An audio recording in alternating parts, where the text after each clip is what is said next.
This is ACMi News, recognized nationwide as the first place winner of the 2022 Hometown Media Award for News Access. For the first time since the outbreak of the pandemic, area residents gather at Town Hall to say thank you to our veterans, a salute to the honored dead who gave the last full measure of devotion. Prior to that Memorial Day observance, Ottoson students gathered to honor our men and women in uniform. They heard a stirring story from a combat pilot who cheated death with her quick thinking while her aircraft was disintegrating right from under her at more than 400 miles an hour. Her message to students: never give up, no matter what. And hundreds of flags make for an overwhelming sight along Park Ave as Arlington's Rotary Club holds its annual Flags for Heroes campaign. And there is still time to get a flag and honor a mentor who made a lifelong connection and a lifelong impact. A newspaper that covered Arlington for 151 years now shares its column space with Winchester. Does that help or hinder coverage right here at home? We talked to the editor of YourArlington.com to find out. ACMi News starts right now. From McLennan Park to Spy Pond, from Poets Corner to the Mystic River, we have Arlington covered, giving you stories that count from people who care. Reliable, trustworthy, dependable. This is the 2022 nationwide award-winning ACMi News. The town of Arlington hosted its first in-person Memorial Day ceremony in 2 years on Monday morning, May 30th. Hello, I'm Paul Werlin. And I'm Carla Dorado. Thanks for joining us.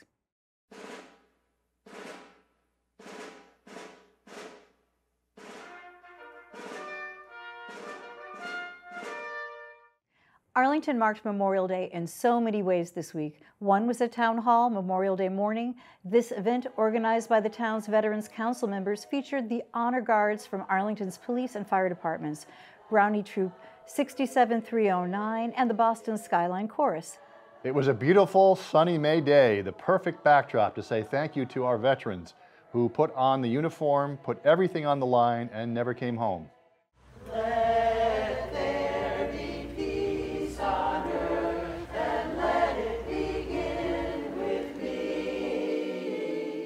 For the first time in 2 years, Arlington residents had the chance to gather at Town Hall and thank veterans of all wars, veterans who donned the uniform to protect our liberties, veterans who never came home. Roughly 150 people turned out to thank those brave souls who came before, including 2 keynote address speakers who still don the uniform. I am honored to be speaking here on this Memorial Day in a town so full of military history. Air Force combat pilot Captain Taylor By, who earned the Air Combat Command Airmanship Award after safely landing her A-10 Thunderbolt as her plane was literally disintegrating thousands of feet above ground at more than 400 miles an hour. I'm here in Arlington, where the shot heard around the world was taken, starting the beginning of our independence as a free nation. While Memorial Day began as a way to honor the fallen of the Civil War, I cannot help but feel fully indebted to and thankful for the bravery of our ancestors who were casualties in ensuring freedom and independence beginning in 1775. Those very sentiments were echoed by Captain Eric Jabs, who served in the U.S. Navy for more than 27 years as a submariner. His assignments took him all over the world. Very special country, and it's worth defending. And in the military, you're taught for the greater good to put beside wherever you came from, race, creed, whatever, for the common good and for a common defense of this thing we call the United States of America. And military is a great leveler like that, and of course the discipline is there, but also the common goal. And you're something bigger than yourself when you're in the military, and when you see Old Glory, especially if you've been shot at in service of Old Glory, it means something down here and in here.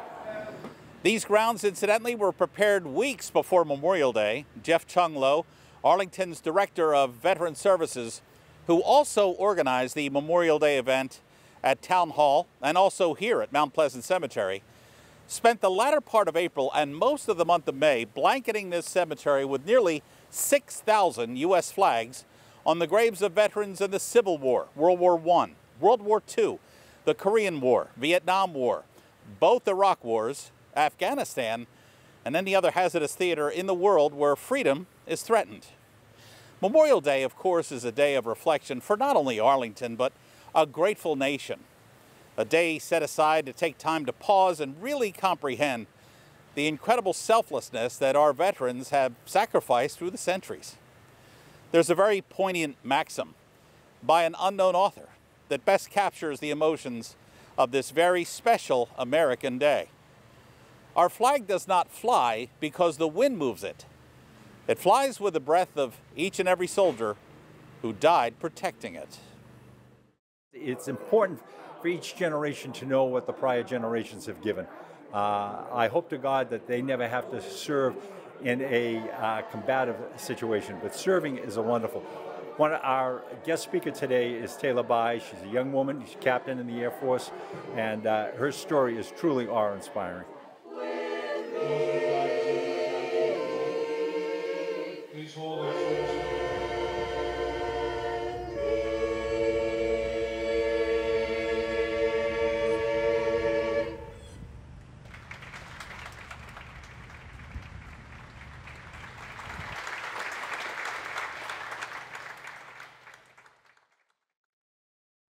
The Ottoson School hosted a Memorial Day breakfast and school assembly just before the holiday weekend got underway. On Friday morning, May 27th, students heard from keynote speaker Air Force combat pilot Captain Taylor Bai. Given Captain Bai's ordeal in her malfunctioning plane and other obstacles she faced, she encouraged the students at this assembly to never give up and that they can overcome obstacles they'll face in life. Here now are some scenes from the Ottoson Memorial Day Assembly.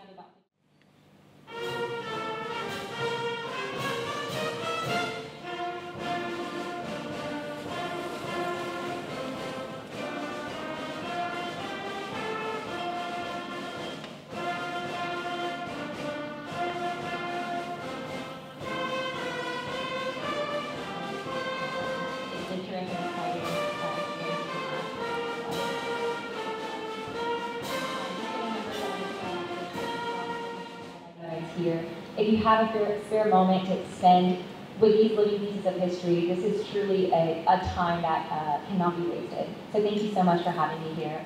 My journey really did start in an auditorium in a high school gym just like this. And so I was inspired in that moment and it took me to where I am today. So if even just one student at this auditorium, at this assembly today, if they are inspired to serve their country, that would mean the world. I really do hope that showing some of the highlight reels of my career was able to inspire them. It was absolutely wonderful to be here. This is my first experience with this particular tradition in Arlington. And I think it's a wonderful opportunity, and Memorial Day is a wonderful opportunity for us to thank and pay our respects to those who have made the ultimate sacrifice for our country and for our freedoms, and for all that we are able to do here in the United States. And so I really enjoy the opportunity for students to think deeply about that, to sit and respectfully hear from and see veterans and to honor the work that they have done, as well as to think about those who were not able to be veterans and to come home from service. Now, you're here for this assembly. It's so many years later. You have to look back on your life and be very proud, as you should be, of what you did. But then you see the young kids. We were all that age at one time, and they were riveted today. Well, they should be riveted by the speaker did. She was unbelievable. The captain did a fantastic job there. She encourages people because she tells them to do all you can, try. Don't say I can't do it, try it. And she was very encouraging. I loved it, really. What does Memorial Day mean to you particularly? Well, it's a good remembrance there of all my uncles that served in the military and all out there. I still go to the cemetery. I go to 4 or 5 different cemeteries there. I have to get somebody to take me right now because my wheels aren't working too good, but I do. What does Memorial Day mean to you? Oh man, I get pretty choked up when I think about Memorial Day because the men and women that came before me, it is remarkable the courage that they had, all of the conflicts leading up to where I am today. Without their bravery and without their courage and them risking it all, I wouldn't be able to do what I'm doing today. And it is my greatest passion and honor to be able to serve. And so I'm just so thankful that they were willing to risk their lives and pay it forward for me to be able to do this.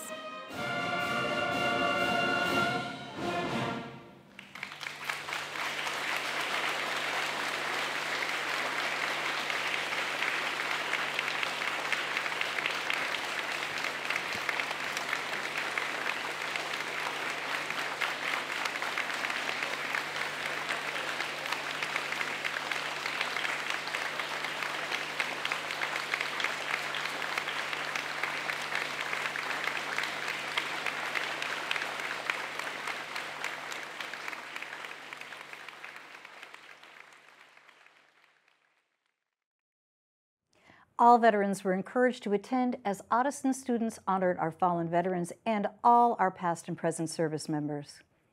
You can't help but feel patriotic when you pass the water tower on Park Avenue. Scores of flags adorn the park as we salute our veterans, our public servants, our heroes. And you can still add to this marvelous display as we honor those people who've made such a positive influence on our lives. Here's ACMi News Director Jeff Barn. Flags for Heroes is a fundraising activity sponsored by the Rotary Club of Arlington. People have sponsored a flag in memory of the men and women who are serving or who have served as members of the military, police, officers, firefighters, first responders, parents, teachers, coaches, mentors, or community leaders. These flags fly for all the people who have made a difference in the lives of those who sponsored them. And you may sponsor as many heroes as you wish. And a flag with the name of each hero will be flown here at Park Circle on Park Avenue from May 25th through June the 15th. The public dedication was set for June 5th, 2022 at 1 p.m. right here at the Park Circle Water Tower. Rotary Club members say those in attendance will have to follow whatever COVID-19 restrictions that will be in effect at that time. You can sponsor a flag either by mail or online. The cost of each sponsorship is $40. It's been a phenomenal success. We now have 180 flags flying in the wind up on Park Avenue. Different members of the town, they purchase a flag, they can honor their hero. It can be somebody in the military, first responder, school teachers. This year the Arlington Rotary is dedicating the program to all the teachers that have done a phenomenal job during the pandemic the past couple of years. Initially starting out remote, and then bringing the students back. They've gone way beyond. They are true heroes in the town. There are a lot of military up there. I would invite the public of Arlington to come and walk around. It's very awe-inspiring. It is without a doubt, and this could be anybody, anyone who really touches your life and does something that's so impactful that it stays with you for the rest of your days. Absolutely. There are mothers, fathers, children, some military, a lot of military up there, a lot that have passed. I have my uncle and my father-in-law. They were both World War II veterans. My wife put me up there. I'm a Vietnam veteran. I put my wife up there. She's my true hero. All you have to do is go to arlingtonmarotary.com. Again, that's arlingtonmarotary.com if you wish to add to this beautiful and majestic sea of flags. For some visitors, it's a place of contemplation. For others, it's a place to run with their children through a canvas of red, white, and blue. For everyone, it becomes a place of reflection for the people who have been the heroes in all of our lives. And all you have to do is walk or drive by these flags on Park Avenue. It is truly a magnificent sight. The body of an Arlington man who was missing in the Horn Pond area of Woburn was found in the Ponds Lagoon area Thursday morning, June 2nd. A relative of the 73-year-old man called authorities this week when the man did not come home. Woburn dispatched several units in the search effort, including K-9s from Massachusetts State Police, and his body was located roughly an hour later. As of this broadcast, police are not releasing the man's name pending notification of family. An investigation is pending. Police do not suspect foul play. The town will play host for its first public meeting of the Mass Ave Appleton Street Safety Accessibility Corridor Project. The town's consultant will present new information it retained to assess the design of permanent improvements to the project, which stretches along the Mass Ave corridor between Richardson Avenue and Quinn Road. Town leaders seek public feedback about the goals and priorities for the project as it moves through its design phase to create a safer intersection.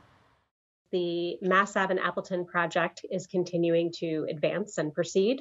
We will be having a sort of like a new kickoff meeting for this phase of the project where we've secured the services of Stantec Consulting to provide design, engineering, and public engagement as part of a longer process to develop basically safety and greater accessibility along this corridor, which is, it's a fairly significant amount of area being covered and discussed.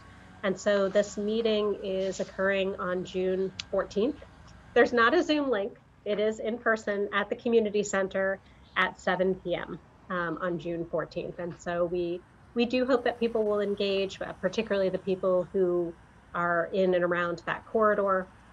We see this project as being, really fundamental to both addressing the safety and accessibility issues, but also in being able to tie together a number of different developments that are either under construction, in a planning stage, or will eventually be coming online soon. So we really want to sort of bring all of that together and make sure that we address these issues. And with that in mind, it will also help us to advance our longer term work in applying for Mass Ave Appleton funds through MassWorks, which is basically a state funding resource to actually do the construction project. Everyone is welcome to attend. The meeting is set for 7 p.m. Tuesday, June 14th. Meanwhile, Jennifer Rate's last day as director of DPCD was June 3rd. The Arlington Advocate newspaper has been around for more than 150 years, but if you subscribe to it, you may have noticed a curious change to its nameplate. The paper's owner, Gannett of McLean, Virginia, changed the name to the Advocate and Star. It's the result of a merger of the printed word between the towns of Arlington and now Winchester. Bob Sprague, the editor of YourArlington.com, talked to ACMi News about Gannett's take on hyperlocal news coverage and how Arlington's residents seem to have become estranged from what was once a credible and compelling weekly newspaper. The Advocate comes from a fine tradition of local ownership. And that ownership began as far back as 1871, but it continued to hit the heights in the 70s and 80s with Peter Jorgensen and his wife, Kate. And they ran the paper until 1986, till they sold to Hart Hanks, a chain in Texas that then was sold to another chain and sold to another chain. And when I was there, Fidelity Investments bought it for the purpose of editorial control over some fidelity issues that were going on. You also wrote Jason Guthrie, who is at Gannett right now, or Gannett, I should say. Oh, no, it's Gannett. Gannett.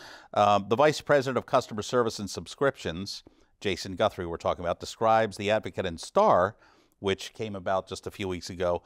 They describe the Advocate and Star merger this sunny way. I love your use of words there. The news and information you trust will now cover a larger area, ensuring we are able to keep you in the know about all the happenings in our community. And to me, that's counterproductive to hyperlocal news coverage. Yes.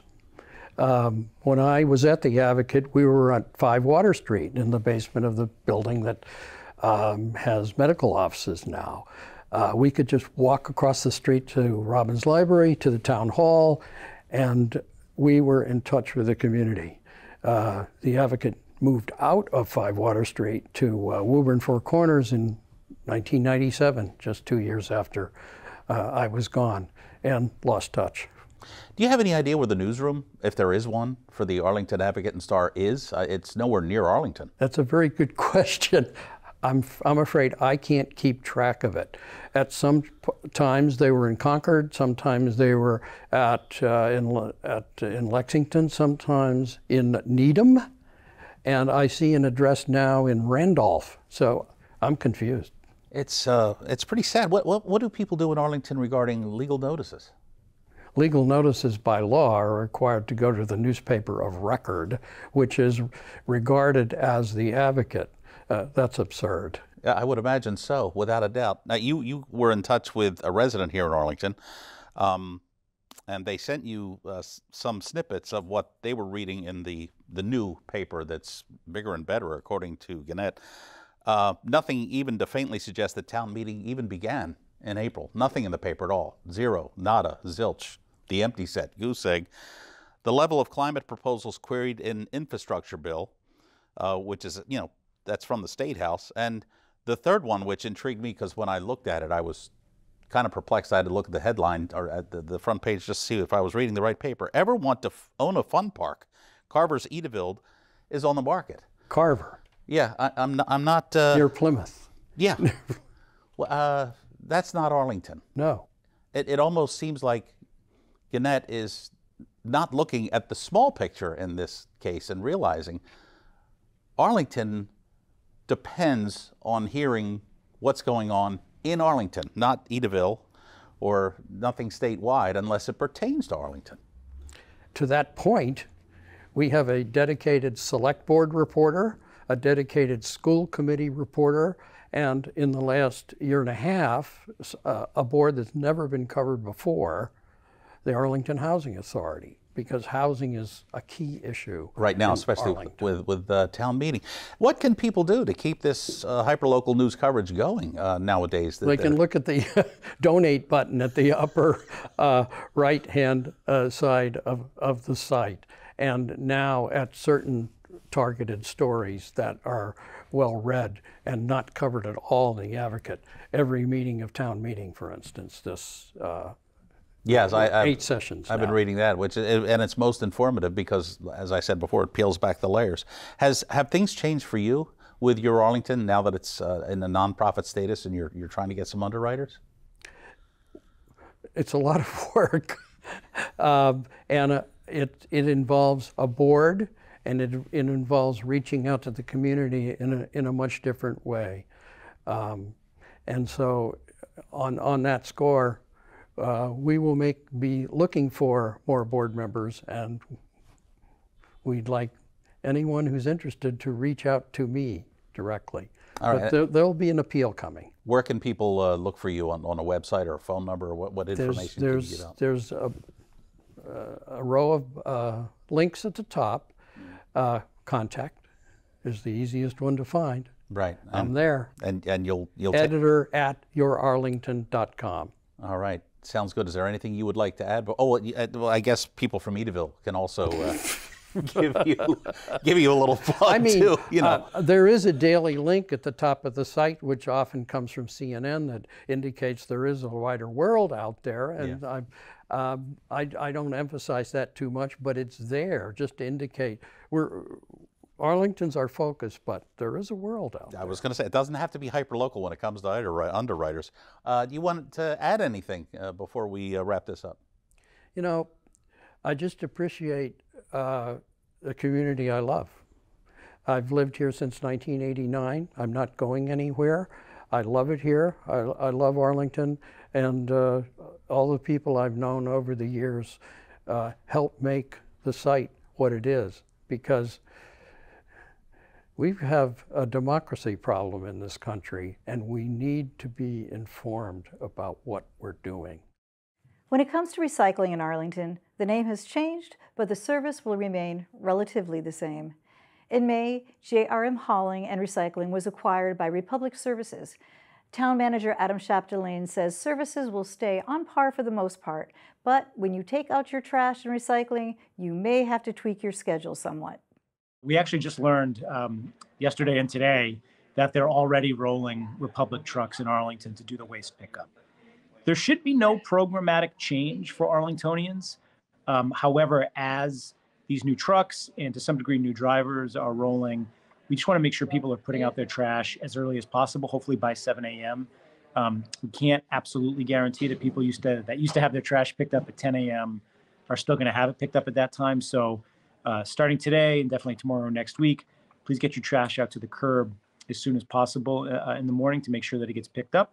And when you see that it's a Republic truck doing it, know that it is the town.